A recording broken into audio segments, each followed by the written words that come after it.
What's good, y'all? It's the Demouchets REACT, and we're back with another video. Who we got today, C? Today we're back with another American reaction. So excited about this video. If you're new to us and we're new to you, make sure you scroll down, hit that subscribe button, and turn on the post notification bell because we're on the road to 200K.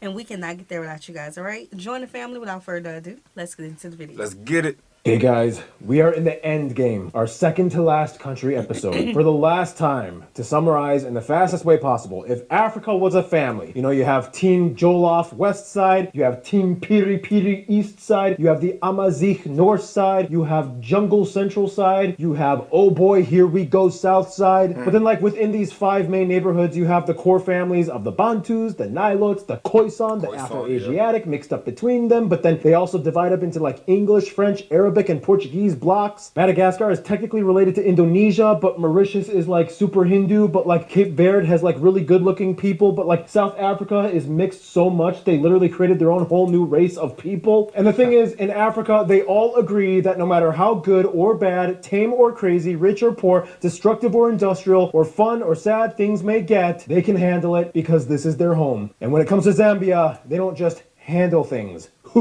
They prosper. It's time to learn geography. No! Hey everybody, for the 192nd words are weird. Second time, I'm your host Barbs, and oh, what's this? You can get Geography Now merch like this Geography Now mug and Geography Now t-shirts or whatever at geographynow.com. Oh, and who's hiding behind the mug? Mini Barbs! That's right, I am now a figurine. You can get these at figgyme.com. And remember, Mini Barbs is not a shelf figurine, he's a travel buddy. You're supposed to take him around the world on your travels, take a picture with him at some cool spots, send them to me, and I post them on social media. That's how it works. Mini Barbs, the world's best travel buddy. Oh, and one more shout out. See this really cool shirt I'm wearing? Thank you, Ruba, from the Sudan episode, for making these shirts, and you can get them at unityshirtsshop.com. Support her business. So in Zambia, they have a catchphrase, Zambia Kuchalo, which means Zambia to the world, meaning something like, hey world, look at me. It's my turn to tell my story. And that's exactly what we're going to do now. Zambia Kuchalo with the map, shall we? Formerly known as Northern Rhodesia, Zambia has gone through a lot in the past century or so. And to really understand it, you gotta look at the map. So let's go David Livingstone this place. You'll understand that reference in a sec. First of all, Zambia is a landlocked country located in the southern part of the African continent, surrounded by 8 other countries. Some say the country kind of resembles the shape of a flying butterfly or an ear. I think it kind of looks like a sleeping ET. But anyway, it's all because the DRC just had to have that Congo pedicle or Katanga boot that protrudes about 120 miles or 200 kilometers right into the middle of Zambia. And all the way over here at the very bottom corner, they have a near quadrupoint Namibia, Botswana, and Zimbabwe. And as of 2021, the Kazungula Bridge was finally complete, connecting them to Botswana, crossing over the quadrupoint for the first time. It was a big deal. In any case, the country is divided into 10 provinces, with the capital and largest city, Lusaka, located in the south-central part of the country. After that, the second and third largest cities are Ndola and Kitwe. However, in terms of transport, Lusaka has the busiest airport in the country, followed by Livingstone, Nsimon, Mwanza, Kapwepwe International. The country has a plethora of roadways that reach virtually every province of the country. However, more interestingly, the country has 2 main railway organizations, the National Line, Zambia Railways, and Tazara Railways. From these rail lines, you can connect to the neighboring countries of Tanzania, Zimbabwe, and the DRC. Only one station in Chipata does not connect to either main line, and just goes directly to Malawi and further to Mozambique. To this day, there are still a few small land disputes in Zambia. Up north by Lake Mweru, the town of Pweto sits right on the border with the DRC, who claims everything east of the Lukinda River all the way to the town of Chiengi. Whereas with Zimbabwe, they still can't agree on who gets the Sindabezi rocks in the middle of the Zambezi River. Regardless, no serious conflicts have arisen between these countries for these claims. Everything is just a claim and nothing else. Now, in that regard, so first of all, I think people don't really take into consideration how much of a flex it is to be landlocked and to have everybody passing through your country, right? So the tourism there alone is going to really be huge or crazy, depending on what's happening. And I think that's important, you know? Yeah, definitely. Now, when they have conflicts with some other countries, that's when it gets bad. You know? Right. But we're going to keep everything positive, all right? And look at the brighter side. That's some easy road trips. Well, I say easy. In my mind. The bridges. Right. Yeah.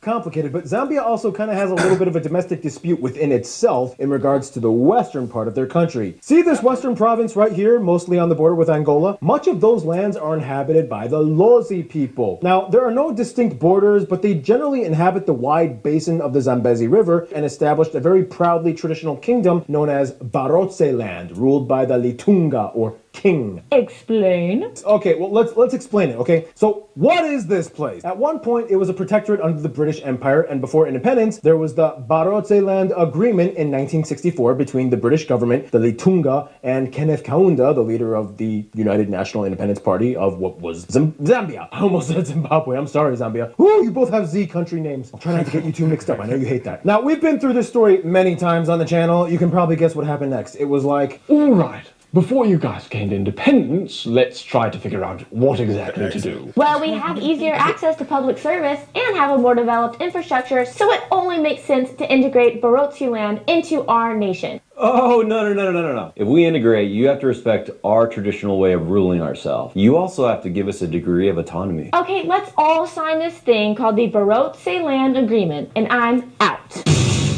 Hey, why do you keep encroaching on our lands? You're like breaking our agreement. Okay, that's enough violation. We are declaring independence! Nope. And if you try anything, I'm bringing in the authorities to deal with it. and to this day, this is probably the biggest controversy with Zambia. Yes, protests and semi-dialogue, semi-conflictual politicized rhetoric has been exchanged. It's a topic of some tension, but overall, people are just kind of like, it is what it is. And one thing that is the famous places of Zambia. And with that, we got one of our Zambian geograpeeps to explain. Take it away. Hi guys, I'm Tombo. Welcome to Zambia.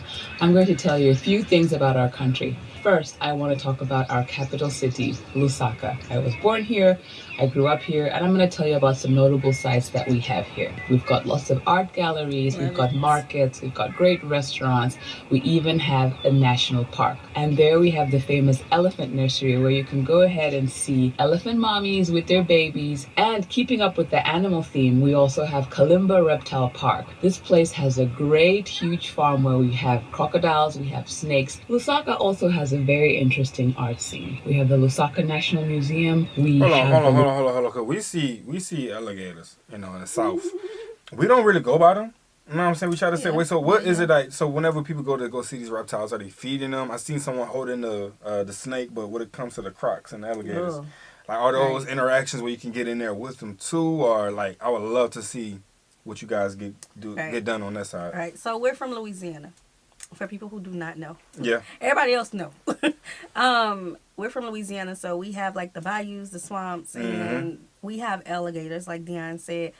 There, we can hold the baby alligators at the places we go to, but I don't know about. Yeah, I've held a baby alligator before, but the reptiles, the big family ones, the gigantic ones, I'd like to see what y'all let guys us do. know what y'all be doing with them crocodiles. Facts. Lusaka Contemporary Art Center, and we have the 37D Gallery. We also have the National Hero Stadium. I would advise that you visit one of these places. I would recommend visiting some of our Sunday craft markets at East Park Mall, at Arcades, at Kawata Culture Village. Take a little piece of Zambia home. We have other great places like the Shiwanandu Estate that is up north. You can see the Whaleback Mountains at Mutinondo. Very, very beautiful. We have the Livingston Museum, which is down in Livingston. And while I talk about Livingston, we're going to come to the number one thing that people come to Zambia to see. The Demouchet, the smoke that thunders, otherwise known as the Victoria Falls. This is our pride and glory. Everybody in Zambia loves the Victoria Falls if they've had an opportunity to see it. We share the Demouchet with Zimbabwe, but we like to claim that it's ours or it's stolen. I really hope you enjoyed this, and I really hope that you visit Zambia one day. Come and experience Zambia, the real Africa. Thank you, Twombo. One thing I do love about Africans, they always want you to come. I love that. I love that. Because when you hear other people talk about their country, they're always like, but don't come here. I just hate that we have this. Right. Or they'd be like, stop moving here. We're already overpopulated. We don't need nobody else out here. It's like... Right. Like a complaint. But no, they have pride. No matter if, we know that they deal with things with the politicians and various parts, right? But they're always just welcoming and want to welcome you and want to host you. Right. You know, we have gotten a lot of that. Right. And the beauty about it is the more people come, the more they build. Oh, yeah. So if you want infrastructure to really expand, then allow the people to come and move and experience, because then they will have more people to cater to. Yes. That's just how it works, you know? Yes. Ooh, yeah, Victoria Falls. Ooh, I'm going to go there in the next episode. You're going to see. Ooh, stay tuned for that one. It's going to be a good one. And speaking of waterfalls out, we got to move on to the physical geography segment. Let's do it. So, Zambia's land is pretty much what you would expect when you think of sub-Saharan Africa. Super rich, lush, and colorful, teeming with wildlife. But there's also a few cool special zones that they've really been blessed with. Let's explain in the motion graphic. Let's go. First of all, much of Zambia sits on the drainage basin of two major rivers. In the west and south and center, you have the Zambezi and Kafue rivers, and the other one being the Congo Basin in the north, which the Kafue is the longest river fully within Zambia, the Zambezi River being the longest shared river in the country, which, by the way, right on the border with Zimbabwe, they share the largest waterfall in all of Africa and largest in volume in the world, Mosi Oatunya, otherwise known as Victoria Falls. These basins are generally flat and filled with lush forests and woodlands and grasslands and savannas. Then you get to the southern borders and you have the spine of Zambia in the Muchinga Mountains, where you can find the tallest peak, Mafinga Central, just at the border with Malawi. These mountains are formed by the Luangwa Fault Line, that is a smaller section of the Great East African Rift System. Otherwise, Zambia has many major lakes,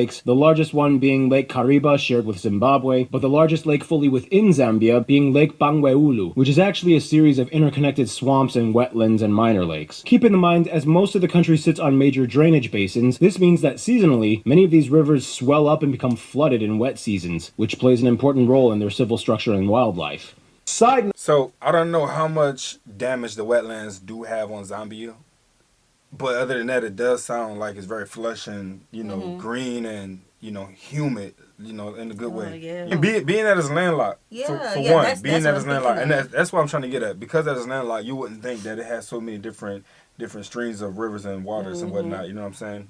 But that's good stuff. Zambian subscribers wanted me to specifically put this in the video. Their neighbor Zimbabwe likes to market themselves as the country of Victoria Falls, but the actual falls are on the Zambia side. Zimbabwe just has the view. And if you want to do the cool Devil's Pool, you know, the place that's like in the falls and you can go in it so it looks like you're about to fall off, but you're not, you have to go on the Zambia side for that. It's like the coolest thing ever. Isn't it crazy? The last two episodes are literally right next to each other geographically. Isn't that so convenient? In any case, this is the part where Noah usually comes in, but Noah is visiting his family in Iowa. What's going on, my fellow geography peeps? A little busy at the moment, but I will catch you on the next one. I'm gonna have to fill in for him, but I'm just saying, Noah, we're gonna get you in the last episode. Come on. Enhihua. So basically, with Zambia, it's kind of similar to what we discussed in the South Sudan episode. There's gonna be a huge emphasis on wetlands and managing life with low and high water levels. In fact, like many of their neighbors, the practice of load shedding or energy preservation hours are instituted regularly if water levels are not high enough to power hydroelectric dams. Anyway, with all of that in mind, Zambia's land is not just lush and green and watery, but it's also copper, as in they are located on the Copper Belt region shared with the DRC. They even named one of the provinces the Copper Belt province. The Copper Belt is the most mineral-rich area in all of Zambia, where many of the mines are located producing nickel, tin, and of course, you guessed it, as the name implies, copper. In fact, copper is such an important commodity that their national exchange rate is directly tied into the price of copper on the global economy. This means copper sort of puts them in a sort of privileged yet precarious position where they have to carefully navigate the country's trajectory based off of so many variables. Such as like this. Let's nationalize the entire industry. Let's privatize the entire industry. Let's nationalize two really big mines and the rest is privatized. It's like an ongoing experiment to see which strategy has the best results. In any case, in 2010, the World Bank named Zambia among the top 10 performers in the World Bank's Ease of Doing Business Index. They also host the headquarters of COMESA as a market for Eastern and Southern Africa. So basically, they are a pretty reputable and trustworthy nation in terms of trade affairs. Man, resource management can be quite daunting, right? Well, not half as daunting as the wildlife management. And with that, we move on to the animal segment with our go-to animal guy, Caleb. He's just gonna spin on in here. Gary Harlow here. Golly. Yeah, I forgot. I don't do that accent anymore. Animals of Zambia. So, as a sub-Saharan country, Zambia is of course a hotspot for creatures. And today they have 20 national parks, with the largest being the Kafue, located in the south-central part of the country. First of all, the national animal is the African fish eagle. It was actually used as a symbol for various traditional kingdoms. And the bird also sounds like this. We definitely know that's true, yes. Second, just like their neighbors, they have the big 5 species. And of course, typical savanna and wetland species can be found here as well. About 850 bird species, 240 mammals, 160 reptiles, and 85 amphibians. Basically, everything you've seen in The Lion King is pretty much here. We don't have to elaborate too much. You get the picture. What's that line that Mufasa says? Simba, everything you've seen in the animal kingdom is yours. Is in Zimbabwe, whatever country. Zambia. Yo, they go crazy with that word. Lesser known species like the aardwolf, the clawed frog, and the African civet. The clawed frog is also known as Paul's mom. He came with the jokes. 내가 클럽 프로 같아? 그럼 너는 덩키야, 당나귀야, 당나귀. Yeah, I like to put that in there. I don't know. In addition, there are a few annual bat migration in places like Fitente and Kansanka. Millions of bats fly in one place towards the end of the year, and the sight is just mesmerizing. But what's interesting is how these species have to adapt to their surroundings. Because much of the country lies in 2 major flood basins, the animals here are very similar to the ones we discussed in the Botswana episode, in which everything, the lions, elephants, and even ostriches, have adapted to the marshy wetlands and have to learn how to swim or climb trees to avoid the rising waters. Well, that's about it. A general overview of Zambia's wildlife. And just like those swimming ostriches, I'm gonna awkwardly make my way out of here. Thank you, Caleb. You know, one of these days I want to try an ostrich egg. I've had an ostrich burger, but never an ostrich egg. I think I could eat the whole thing. Anyway, speaking of food, here's one of our Zambian geography peeps to explain more about the food. Take it away. Hey everyone, it's your boy Tatenda. Hey everyone, my name is Matthew, and today I'll be telling you about the delicious food we have in Zambia. We have our national staple food, nshima. This is a dish made from pounded maize. Interestingly, the same maize meal or milli meal can actually be used to make popular drinks, such as maheu and munkoyo. And many meals are served with side dishes and vegetables like lumanda, delele, ifisashi, impwa, just to name a few. Because we have many rivers and lakes, fish is a common protein and is often eaten with nshima. The most common being kapenta, which are these small little sun-dried sardine, and also tilapia is very common as well. Zambians love to eat meat. We particularly love T-bone steak, Hungarian sausage, and village chicken, not store-bought chicken, as a Zambian will be able to tell the difference. Coffee from Mazabuka and coffee from Kasama are also very popular. Other common delicacies include ifinkoala or mopane worms. Common snacks include tuten and malala, which is cassava and groundnut. Many say that chikanda is a food originating in Zambia and is a type of orchard root. When boiled and prepared, resembles and tastes like meat. And the famous sweet fritters, ifitumbua or vitumbua. Thank you all for listening, and I hope you get the chance to try Zambian food one day. It does. Bye. Thank you! Man, it's so crazy. I have subscribers all over the world. Like, a lot of YouTubers have more subscribers than me, but I just have better subscribers. And speaking of cool people, let's talk about the ones that live here in Zambia.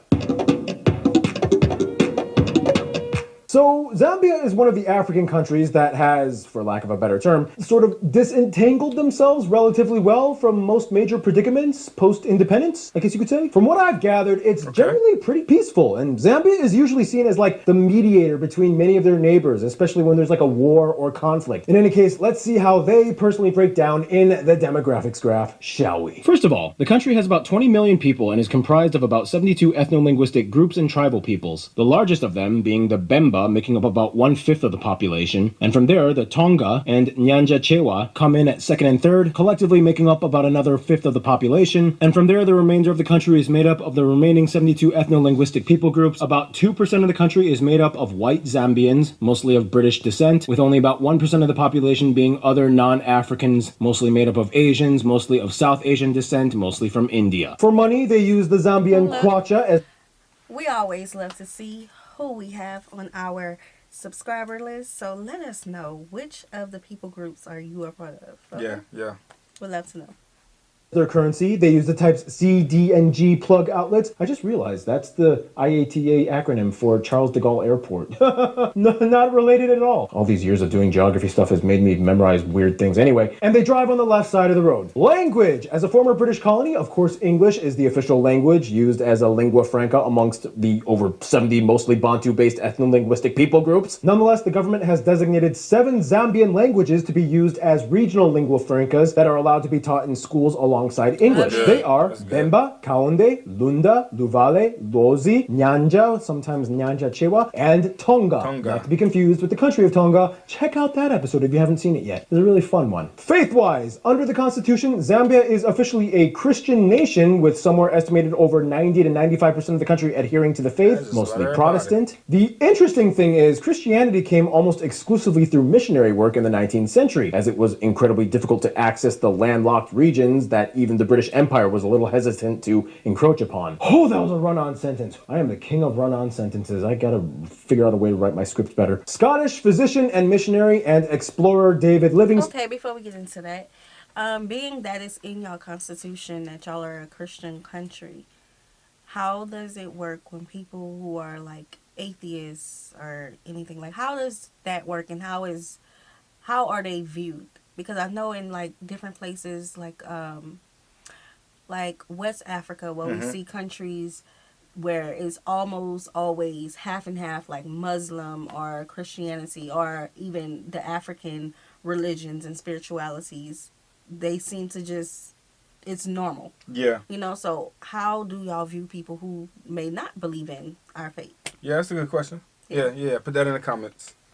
Probably being the most well-known figure who spoke the Swana language. He mapped out the Zambezi River and was the first European to see Mosioatunya, or Victoria Falls, hence why there is a town named after him. For what it's worth though, Zambia has a very unique structure in the way how it manages itself. Like many other African nations, Zambia is at the crossroads of always trying to compromise the government with the traditional monarchs and chiefdoms. About 90% of the country falls under some sort of monarch or chieftain system. In fact, when you apply for some kind of registration card, oftentimes you might be required to put the local monarch or chief's name on the application from where you live. Many of these people hold the title of king or queen or paramount chiefs. Women can also be chieftainesses, such as Senior Chieftainess Nkomeshia of the Soli people, the original inhabitants of Lusaka, fun fact. And interestingly enough, Zambia is one of the few countries in Africa that has, how can I put this, a more kind of sort of syncretic, harmonious view of race relations that doesn't let the bitterness of past colonialism define or obstruct them? Such as... Okay, so for example, for the first time in all of Zambian history, this guy, Peter Fisher, or Chindeli Chakalunda, became the first white Nyamwana, or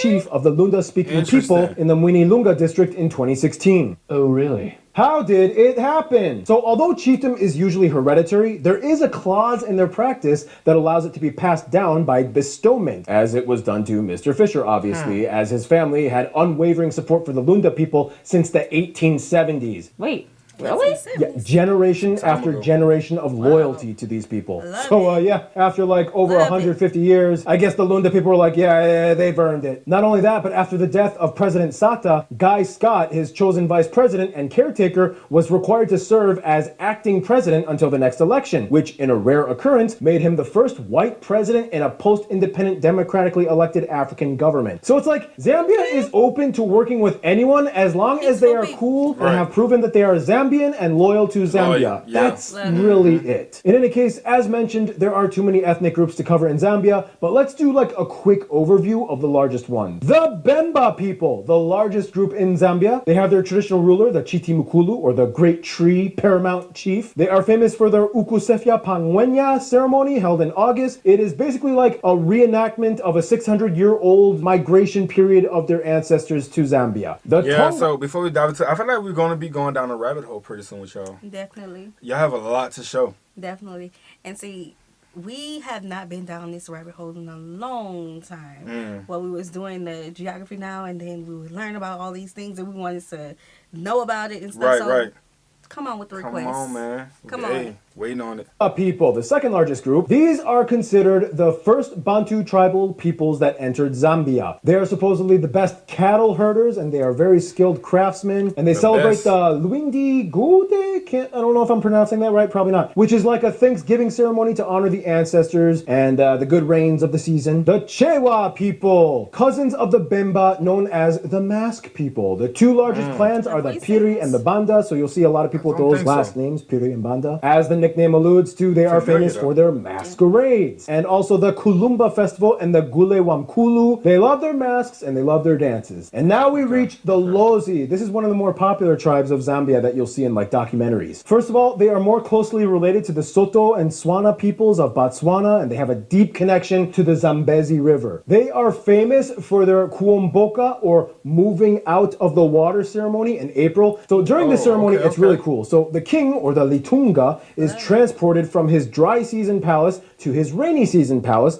but they got to do it on this really crazy, intricately designed boat, all wearing traditional attire, and it's a huge deal. It looks amazing, and I want to see it someday. It looks so cool. It does, man. It also reminds me of Wakanda. I know it's two opposites, but I think it was during the funeral whenever they had them in the water and everybody was on the boat, and it was, you know, moving through the waters, which was pretty interesting to see. So here it's like it's a whole festival. I thought that was pretty dope. Oh my God, you brought up Wakanda, and it reminded me of how I felt the first time I watched it. Yeah. Because we experienced it when I was children, and they were just like, "Oh, Mama, that's Africa. Daddy, look, they drink the blood. Do we got to drink the blood?" You know, and it just made me think, because our childhood, we had The Lion King. And, you know, that's all it was. And we that's loved it. And we loved the songs and things. But to this day. But to know that our children have a better view of Africa than what we had as children, that is a big deal.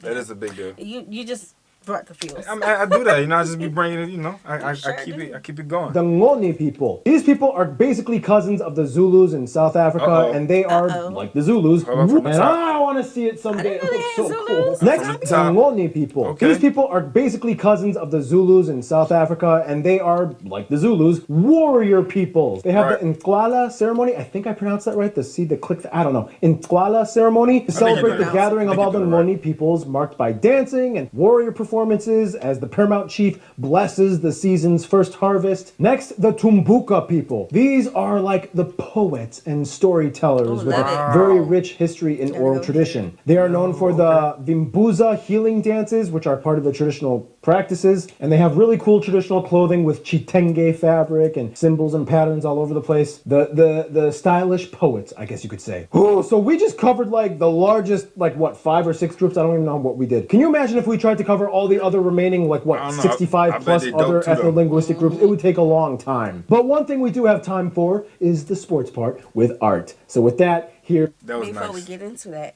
okay, so he don't have time for it, but we got the time. Okay, so we do know that oftentimes popular groups kind of take over the content that we do on the channel. Yeah. So this is your opportunity, Zambia. You know, our request form. Down in the comment section below, there's a request form. If you are from a lesser known group or a group that he did not put up, or even one of the groups that he put up, I'm just trying to give the other people a chance, right? Yeah. Come on, flood us. Something that's unique, something that's different, something that you are proud of about your culture, the homes, the foods, the something, but it has to be a good vlog. Yeah. Okay? We would love to see it. We would love to see it. All right, send it in to us, all right? Is Art, obviously. Take it away, Art. Hey guys, welcome to the sports part. My name is Art, as you know, and this is Tarchin. What do you have to say about sports, huh? I will eat your soul. Oh. Okay.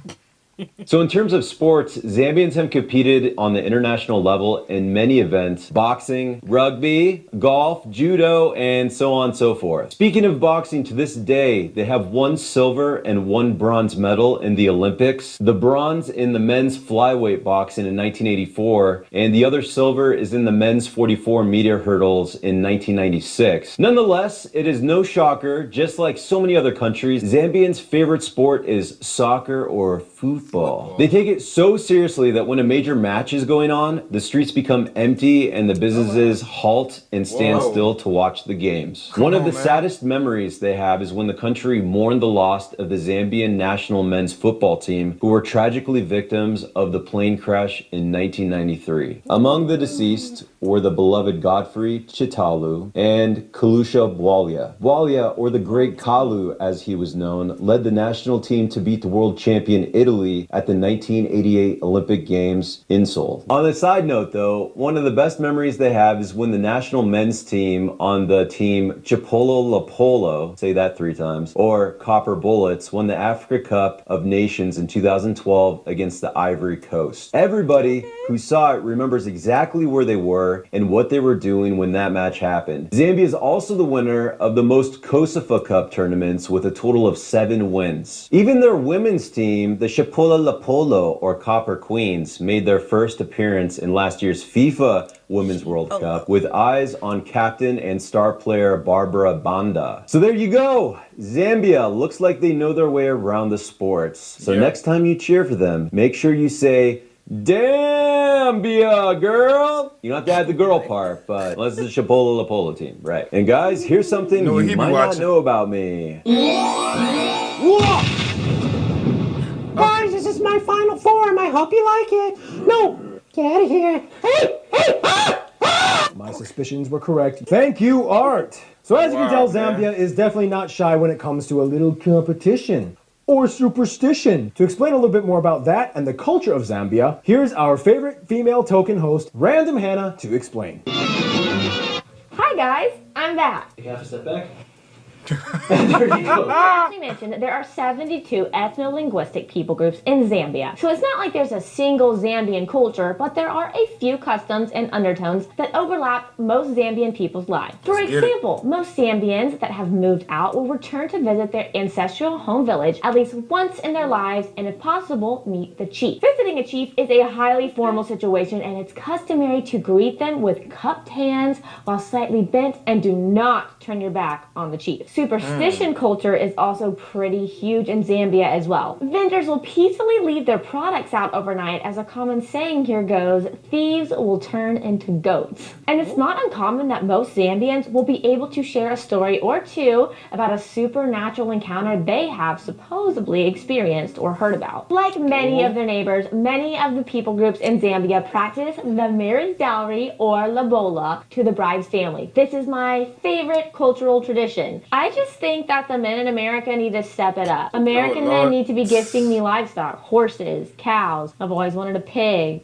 but I think it's really cool to be gifted livestock. What? Ian gave you his love. He did. It's enough. Anyways, otherwise, in a contemporary sense, Zambia has also been quite a patron of the arts and cinema. Art schools like the Cyrene School of Painting and Salisbury School for Sculptors were developed in the 1940s under British colonialism. During this time, tavern art, or art on the walls of businesses, became very popular. Most murals depict bold images of folklores and local stories. In the 70s, the art scene was growing faster, and artists like Yolton Lakito and Godfrey Seti are the once considered Zambia's most famous painters. And then Henry Tayali came on the scene with hauntingly powerful pieces depicting Zambian life with bold themes yet colorful tones. And on top of that, Zambia has also developed their own small film industry. In fact, during the colonial times, Zambians, or Northern Rhodesians at the time, were considered the second largest concentration of cinema goers outside of South Africa. Originally, Zambia was a hotspot for educational videos and documentaries. Zambia Information Services was commissioned to make documentaries every 2 weeks in the 70s. In 1999, Zambia's rewind a little time for y'all real quick. So far, Zambia don't disappoint, man.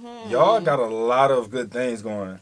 A lot of people and so much more to learn about the people. So much more. But yeah, the news that we're getting from this video it's not disappointing at all. It's really good stuff. I love the arts. That part too. Y'all know we're artsy people. Yeah. Okay, we're gonna stroll in the museum. Okay.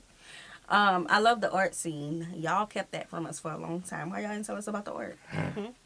We heard about the art from all the other southern countries and even the other ones.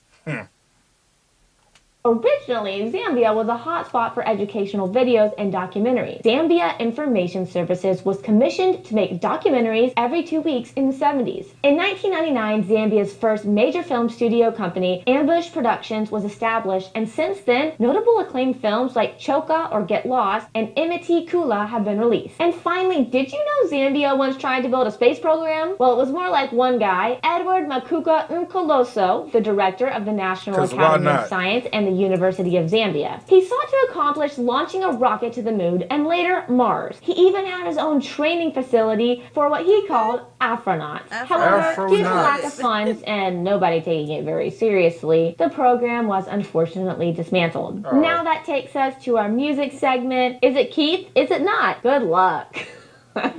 Hello everyone, I'm Denke and today I'll be talking to you about Zambian music. So first of all, there's many traditional styles of music in Zambia and they all have an ensemble of these 4 instruments. The drums, also known as ngoma, marimba xylophone, the thumb piano, also known as kalimba or bira, and the kalumbu, which is a 1-stringed instrument. Zambia is well known for the kalindula, which is bass guitar music, which is like the heartbeat of Zambian music. The kalindula blends traditional rhythms with contemporary influences and sort of represents the golden past of Zambian music. Some of these artists include Pike Chishala, the Amayenge Band, and the Mashombe Blue Jeans. In the 1970s, Zambia was famous for the Zamrock genre. This is like Zambia's special, unique contribution to global music. This genre fuses psychedelic rock with local, traditional sounds, reflecting the country's dynamic culture. I want to hear it. Zamrock necessitated due to a national drive called Zambianization, which was to encourage local sounds in the newly independent Zambia. Zamrock has been sampled by contemporary artists like Travis Scott, the American rapper, in his song Sirens. Modern Zambian music often fuses traditional beats with a pop style and is well known throughout southern and eastern African regions. And of course, with music, you must have dance. Each one of Zambia's 72 ethnic groups have their own traditional dances. We have everything from the Kalela dance of the people of Luapula province. The Muba is the main dance of the Lenje people. The Ndendeule is an initiation dance of the Chewa people, and so many others. There's too many to list. In any case, I hope you have a chance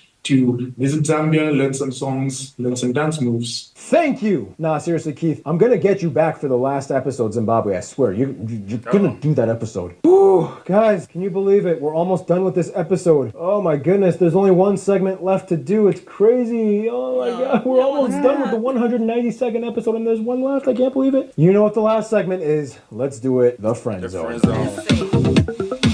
Yeah. Okay. Landlocked, so you know they got a lot of people around them. So, I'm going to throw one out there because they got a bridge connected to them, Botswana. Okay. I think their best friends would be Zimbabwe. Zimbabwe? Okay, that's a little... The art school, Victoria Falls. The relation. The banter. Yeah. Zimbabwe, that's their best friends. Now, if it's not Zimbabwe, I'm going to be shocked.